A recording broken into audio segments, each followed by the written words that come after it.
Hi, welcome back to the Dirtbag Baseball Talk Show here. Kirk along with Robin and Anne-Marie from L4 Living. If you're new to this series of Beyond the Noise, mental agility for players and parents and coaches, scouts, agents, and management teams in general that Robin and Marie deal with on a daily basis, and they've created this roadmap to success for each of these individuals in the sporting world, in the sports world that we talk about. Welcome aboard. If you're returning to us, we hope that you continue to enjoy us, and we welcome you back for this episode. So I'm not going to waste any more time. The ladies are excited. We are going to be talking about scouts / college recruiters as well.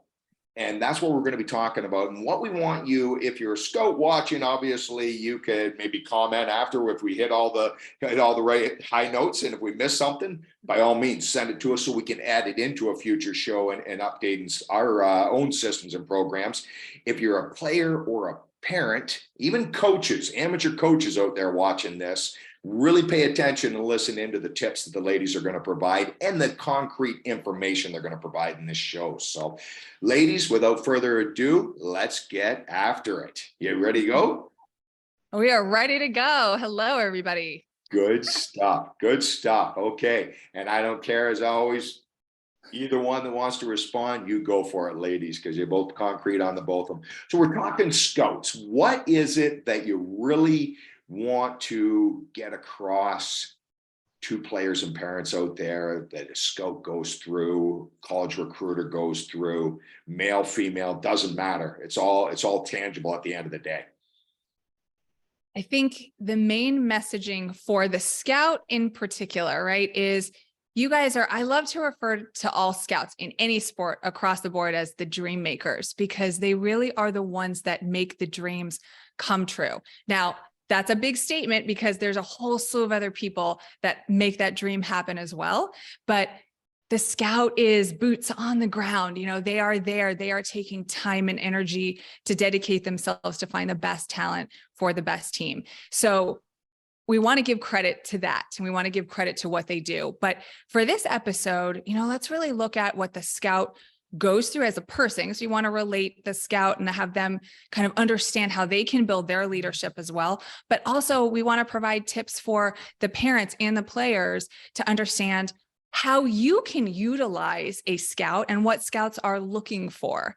So I think that's two important components. Let's talk about the actual scout, how they can build their leadership and communication, and then what you can, you know, gain from talking to a scout, or what scouts are looking for in the parent-player world.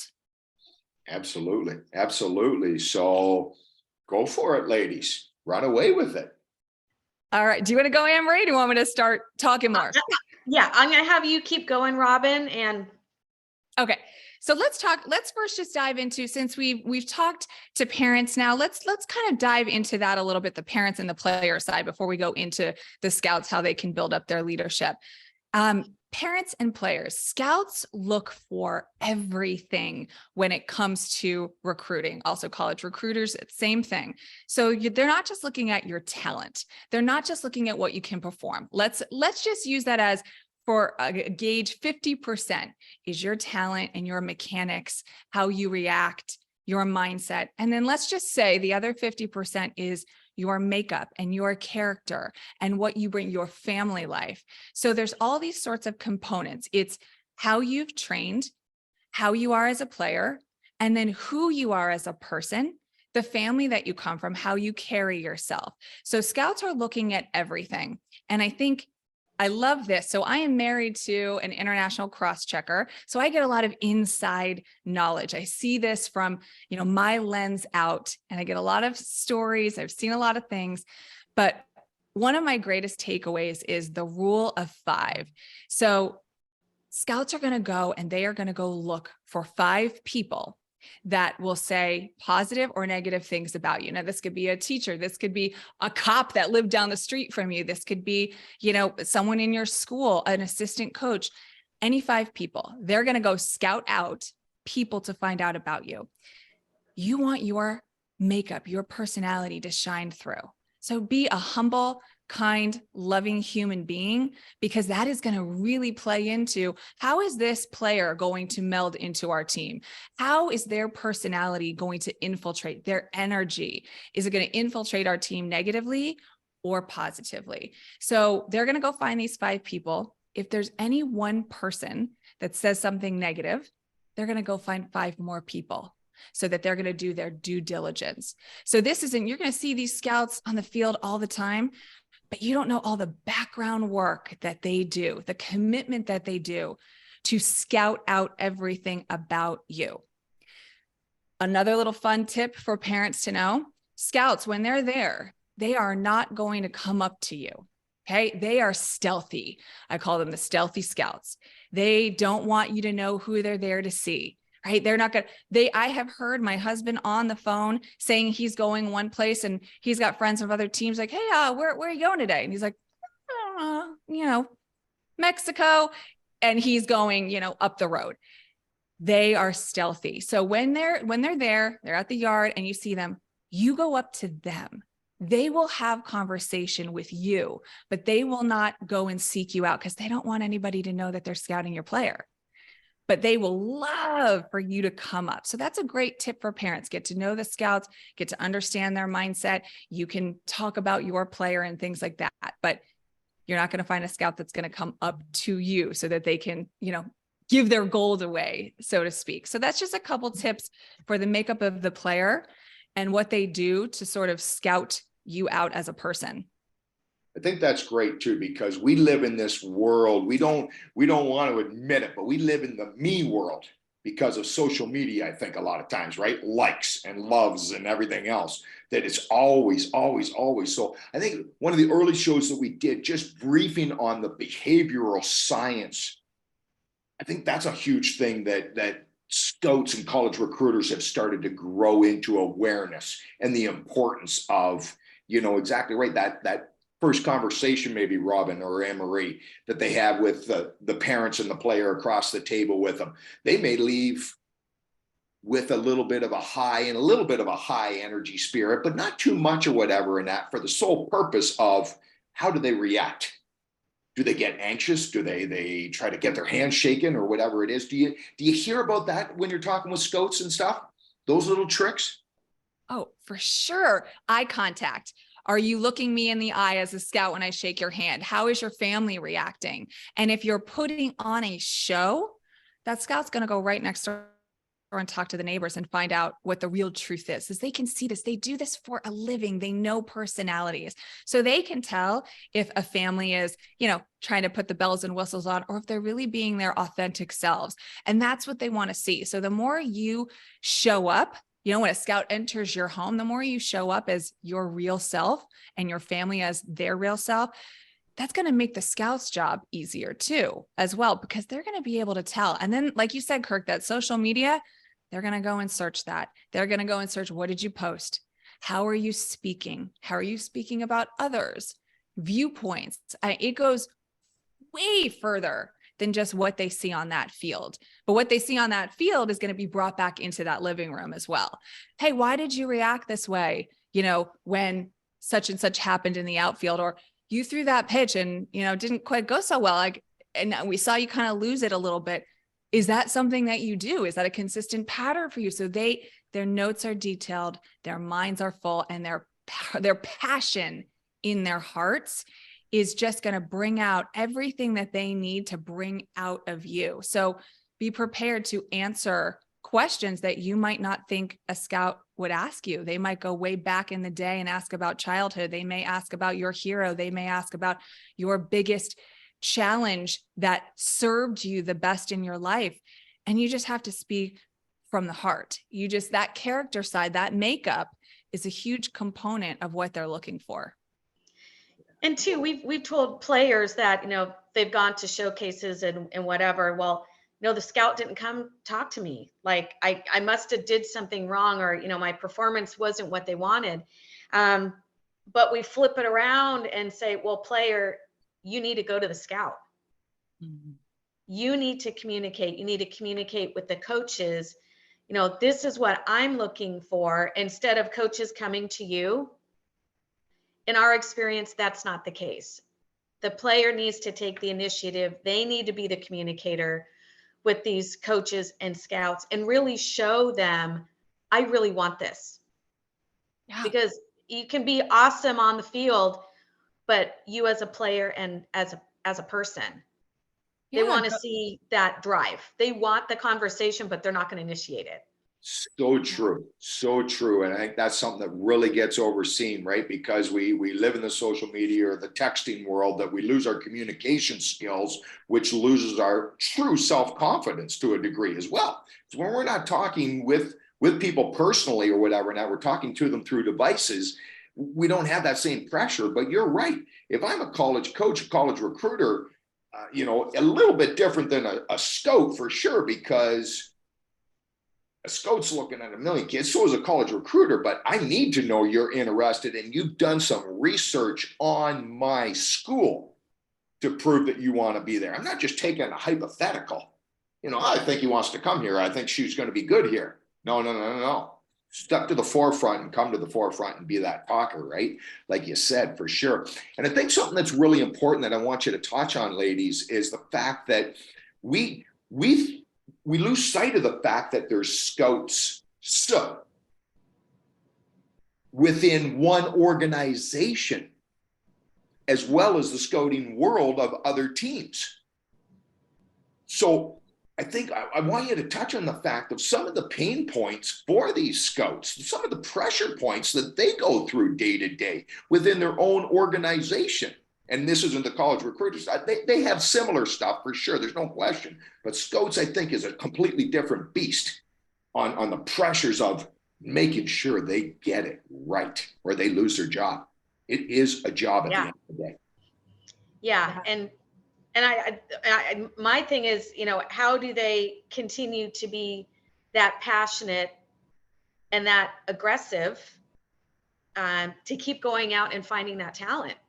And like Robin mentioned, her husband, he's an international checker, which means he's going, out and beyond to international countries to find that talent. So that takes things to a whole other level. And I can't imagine you go into these places and yes, you have connections, but finding the next, golden player, that stresses me out. Like, how do you know where to go? But they do. Yeah, they do. And they call it the missions. So the missions that they go on, and some of these missions are, they'll go dark for, 4 days in a small little town in some, far away place, and they will be silent. They will be radio silent, and they are just trying to look out. They hide and they do this. It's unbelievable, the stories I've heard of, especially in the international waters. But to answer your question, Kirk, I think it's important to look at the two sides of the scouting world too. You've got the scouts that are single and you've got the scouts that are married, because they are dealing with two very different pressures, right? The single scout, and when we say scout, we're kind of lumping everybody in there. So we're talking about amateur scouts, international checkers, directors. It really does. It's an entire team that gets somebody to the forefront and brings people to the show. But let's just break it into these two categories. The single scout, they can be going 30, 40 days straight if they need to. And that's what they do. They will be on the road for 30 days, sometimes straight. And they're answering to themselves, right? So they have a different set of parameters.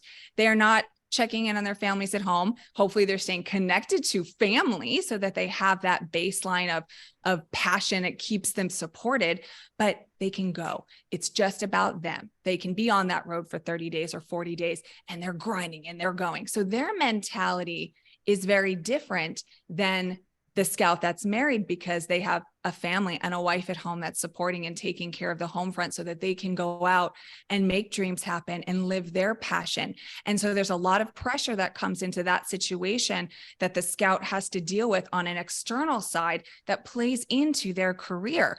Am I balancing everything properly? Am I making sure that I'm present with my family?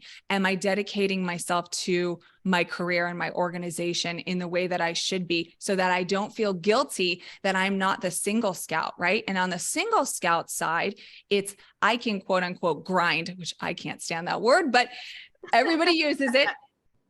That's a whole other show, but they can go out and do that and they're proving themselves and they're going and the executives see that.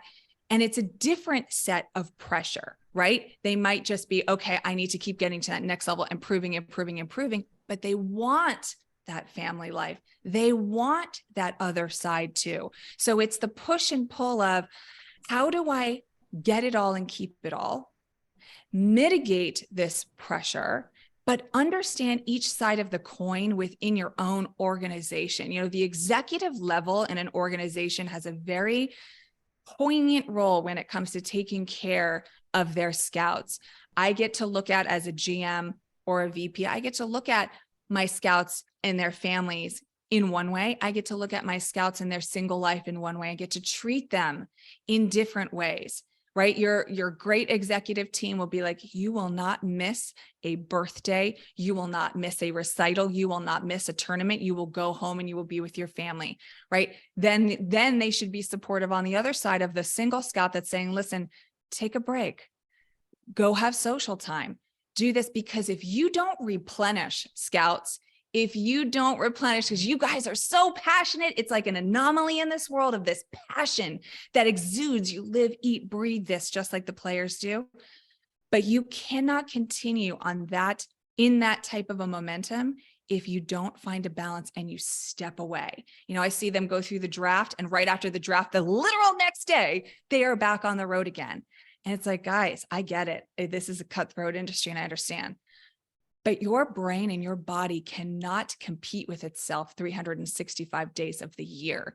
So you need to take a step back. You need to get some mental training. You need to find some balance and have some other types of agility in your life other than just the career too, because that's going to propel the career. That's going to propel the leadership. When you take a step back, look at your two sides of your coin in your single life and your married life, and then move forward in a more productive way. And I think the scouts really miss out on a lot of that. You know, there's not a lot of programming that's involved to maintain a balance for them, except for what we've created for the scouts. So we have that component for them.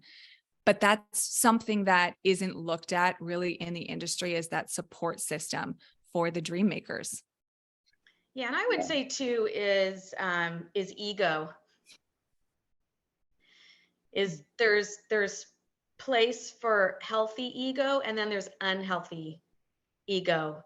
And unhealthy ego comes from that grinding 34 days, 30, 40 days on the road or something. It's almost something they can't shut off. It's something that, yes, you do. And yes, it is a part of you, but it can also destroy you, destroy your marriages, and destroy your relationships. So Robin and I also teach some healthy boundaries. Yes, it is what you do, and it is a part of who you are, but don't let it run your life and define you, because divorce has a really high rate. Scouts come home and they just think that, they're just going to be the same person when they're at home. They're on the phone all night, or, they're just this larger, than life person. And it's like, no, when you're home, you need to be home. You need to be the husband and you need to be the dad. And maybe you're not on the phone in the middle of the night. And maybe you're not tempted by all the females on social media that are following you just because of who you are. I mean, there has to be boundaries. Yeah. And that's it. I think this is a great time to be talking about this. As I was listening to you ladies speak about the scouting world and that, and let's just stick to baseball and the season that it is right now. It's unique timing that this show is going to come out at the time it is, about a month away from draft day now that they moved it last year to the All-Star week or whatever and stuff like that. The international world is a little bit different on draft day because they've got their own international, which is usually the off season more into the wintertime, but still relevant at the end of the day. But to your point, and I think to wrap this one up with a great final is, I can't imagine the pressure and the overload going through every single scout's mind in MLB. Because we're not talking about 30 scouts, we're talking about hundreds of scouts throughout the whole organization. And I don't think what they understand, Robin, and maybe you can speak to this, I'm hoping, as we wrap this up, the war room. Draft day for you dirtbags, if you don't know it, in the baseball world, is when the scouts come into their room of their organization, whether it's at their own facility, most times at the facility, not necessarily where the draft is being held. And now it's kind of throughout the All-Star game. So this year it would be Seattle, for example. They go into their facility and they call it the war room. And that means what, Robin? Just so our listeners can kind of comprehend really how important character, not the me, the we mindset is. You've got, yes, I love the war room. So we've actually had war rooms set up in our house pre-draft. So, we take it to all sorts of levels here, but you've got the war room pre-draft from what you see on TV. So you're going to see the war room, right? That's the war room you see on TV, right? When you see the GMs and the VPs and everybody's lined up and they're dressed up and they're making calls and you see the big board. That's the war room. Then you have the pre-war room when everyone's got their binders and their notebooks of everything that they've done prior to right now. And they are in that room for days and days and days and weeks. And they are going at it and they are dissecting and they are analyzing and they are speaking. I mean, guys, this goes on all day, every day for weeks on end. And then the actual war room happens and it is a pressure cooker of emotions. There are personalities that are interclashing. There are personalities that are meshing. There are people so passionate. I want this guy so bad. We've worked. Let's go. We need to get him in this round. So there is a lot. I mean, you could hear it in my voice. There's a lot of pressure that comes in a war room because it is go time. It is decision-making time. And all the work has led up to this day. So you can imagine what that feels like, that it's just like, oh God, we got to get this guy. I've been scouting him 3 days a week. I've dedicated myself to this elite player 3 days a week, driving to Orlando, driving to the inner works of Alabama. I've been on him for a year and he doesn't get picked. He doesn't, they're like, nope. We're going to pass on this guy. Imagine what that feels like to the scout who's dedicated that time because something else came up or another player or a deal or a trade or whatever it was happened.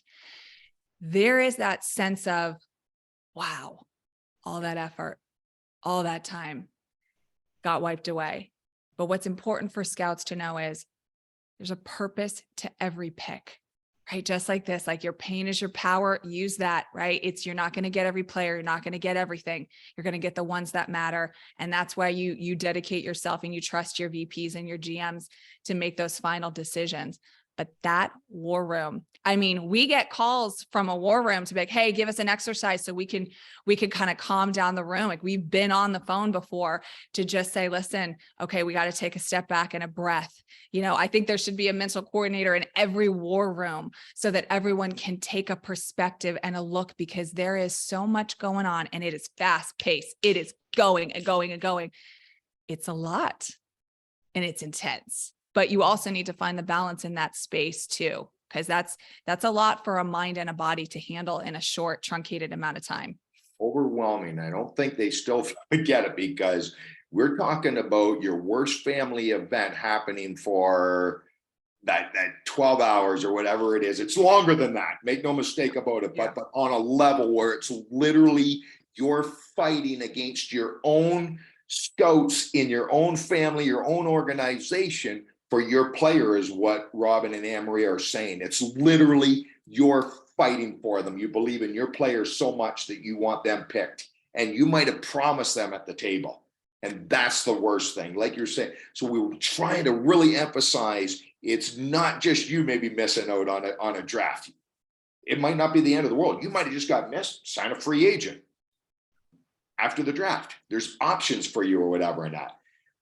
But when these scouts say they fight for you, they literally almost fisticuff fight. And I can only imagine, Robin, what you're saying exactly right. They must literally, they know in their mind that their scout friends and their GM and their AGM, everybody else doesn't hate them, doesn't disrespect them. It was just a decision they had to make in the moment. Yep. And that's when it That's comes so down to devastating. trusting that comes down to trusting the process. And that's something that you get to work on. Trusting the process takes a skill set, because we can all say, okay, trust the process. Sure, I'm going to trust the process. But there's a skill set that goes along to understanding, what does that mean? Trust the process. There's a leadership component in that. There's a communication within yourself that you have to let go of that ego. And Anne-Marie was talking about, you guys were talking about, let go of that ego to trust that, you did everything you could to get this player. You did. You worked your butt off. And for whatever reason, a reason that you don't need to know if it's not told, right? Make it be neutral. That's the best advice that we could give to a scout in this type of a situation, because the emotion that comes along with an incident like that, when a player doesn't get picked, it's crushing. It is it's so crushing, and it can be damaging. Make situations neutral. I did everything I could. I fought for this player, and for whatever reason, it's out of my control. And now I get to make this a neutral component in my life so that I can go and clear my mind and focus on the next dream that I can make for someone. And there's all sorts of components. You could be this close to signing, and the agent decides to throw a curveball and make a change, which is also incredibly frustrating. And I know we don't have time to get into that today. And I'm not bashing agents. We love our agents. We work with a ton of agents. But I'm saying there's all sorts of, right? This is the politics that we talk about when we train our players. There's so many things out of your control. This is one of them. You just don't know. But players, just keep in mind, as a tiny little sidebar, right? Your agent is also fighting for you, but you also get to fight for yourself. Do not get greedy with your offers. Get the offer. Take the offer, because everyone in that war room has fought to get you there. Yeah, dirtbags. I'm hoping you're listening to that, because that's a recurring phrase that you keep hearing Anne-Marie and Robin say show after show. Don't just close your eyes. Don't be too ignorant to what the offer is on the table. Don't say no, or no might end up biting you in the you know what. Yeah, and you don't know where that offer is going to take you. Take it, because it will always lead to something better. Yes. And it's better to be in the game than sitting on the sideline. Well, if you're good enough and you believe in yourself enough, exactly right. We're not talking about take $1 million less. If you think you're worth whatever, whatever. We're not saying take $1 million less or whatever it is, but don't be so well, you'll just lose it. And that's why it'll prove that you're not a team player. You're a me player. It's as simple as that. Yeah. You deserve to be without. I've seen players on the international side and on the national side. I've seen players get offers for like $10,000, $20,000, and it is life-changing, and they are so pumped. And then I've watched players get offered $550,000 and they are devastated. And, there's a mindset there, right? There's a humbleness in there that you get to look at. Somebody chose you. No matter the dollar amount, you have been chosen to be a part of an organization. That in and of itself is huge, right? Because these people, they're fighting for you. They see something in you. So let's be humble, and let's understand, like Kirk said, know your worth, but also know that your worth is going to grow because these scouts see it in you. So then the next time your contract comes around, you're going to get more because you're in and you've proven and you've grown, and they see that. So you're just going to go up and up and up. They are fighting for you. Absolutely. Absolutely. And that's a great segue right there, ladies. Know your worth. And next week, we're going to get going with the agent side of things and stuff like that, and how to navigate and be able to work with them. But understand, again, from the ladies, how an agent thinks, what they're thinking, what their work detail includes with not only you as one client, but every client, and making sure that everybody feels equal and feels valued. Again, the more education, the more empowered you're going to be as a player, a parent, a coach, a scout, an agent, and hopefully management overall. Ladies, thank you so much. As always, wealth of knowledge. I love the calmness and the presentation that you both provide all the time. I hope you do as well, dirtbags. Where do they find you? You can find us at l4living.com. We're on all the socials, L4 Map on Instagram, on Facebook. You can email us at robin@l4living.com. And Awesome. that's where we are. Awesome. And on that note, dirtbags, we apologize, but that's all we have for this show. So comment, subscribe to us, share this. Please, please, please share this with your friends, your family, any athletes out there, any parents that you know need it, anybody and everybody, because this is valuable information that's going to only make yours and their sports journey successful. But more, what we mean by successful is hopefully fun, controllable, enjoyable. That's what it's all about. That's why we're here. So It just makes it easy. Yep. Like, life does not have to be struggle and hard. We only It got doesn't, one like you chance. said. Working with Rob and I, we bring that fun back. We make things easy again. And it's just like, oh, maybe you've lost touch with something as some part of yourself, or, within your, specific organization or job. We can help find that peace with you and, reignite and get you, back out there again. That's what And it's all about. Absolutely. That's And what I it think just want to say one more thing before we close. Scouts, we really are talking to you very personally and from the heart. You cannot create dreams if you do not leave room for yourself to have your dreams be fulfilled in all aspects of your life. So dedicate time to you so that your time dedicated to everybody else is up leveled. If you don't look at who you are as a person and a scout and take care of yourself, you cannot take care of others to the capacity that you can. So it is so important for all scouts to take the time to understand balance and leadership and communication and mental agility, because this is a work and this is a field that will suck the life out of you if you let it, but you get to pump the life back into you so that you can make these dreams become a reality. Do not neglect yourselves in this world. To find people that actually care about you out there, dirtbags, in this world that we live in. It shouldn't be, but we all know that's difficult to find. Here's two of the best right there. Week in, week out, they're here pumping out their information, giving it to you for free, nothing to it or whatever. And that's passion. That's love for humanity, you as an individual. And by God, that's priceless. That's priceless. Thank you. That's what being part of Dirtbag Baseball Nation is all about. Being part of L4 Living is all about. You cannot put a price on it. Take it, think about it. If you don't execute on it and you know you need it, that's on you. I'm sorry. I apologize. That's on you.